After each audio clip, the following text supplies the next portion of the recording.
A Policía Científica está traballando na análise do material recollido durante as xornadas do martes e o mércores nos rexistros xudiciais realizados. De momento, sabemos que os rexistros autorizados, a vivenda familiar en San Mauro e o coche da parella de David Araújo no momento da desaparición de Sonia xa están rematados.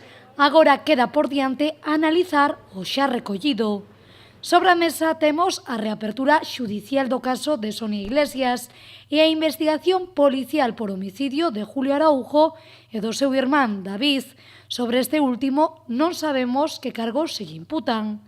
O material recollido en ambos rexistros está sendo analizado nas dependencias da Policía Nacional da capital da provincia e tamén no laboratorio móvil da Policía Científica desprazada ata Pontevedra durante estes días. Algunhas probas si se enviarán a Madrid, pero soamente aquelas que se xa necesario realizar análises especiais como as do ADN.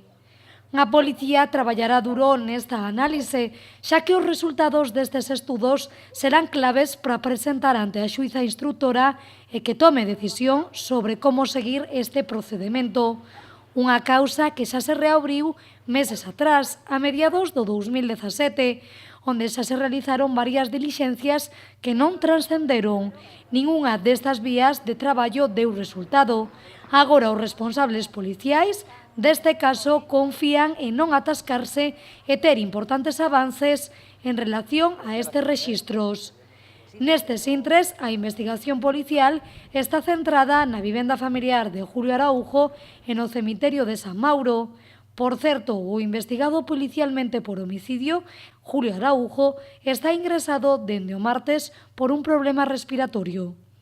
Nos vindeiros días agardamos poder dar máis luz a esta reapertura deste caso na desaparición de Sonia Iglesias. Pese ás probas presentadas, se a xuíza considera que non hai probas contundentes, o caso volverá a arquivarse como xa ocorrera en abril do 2015.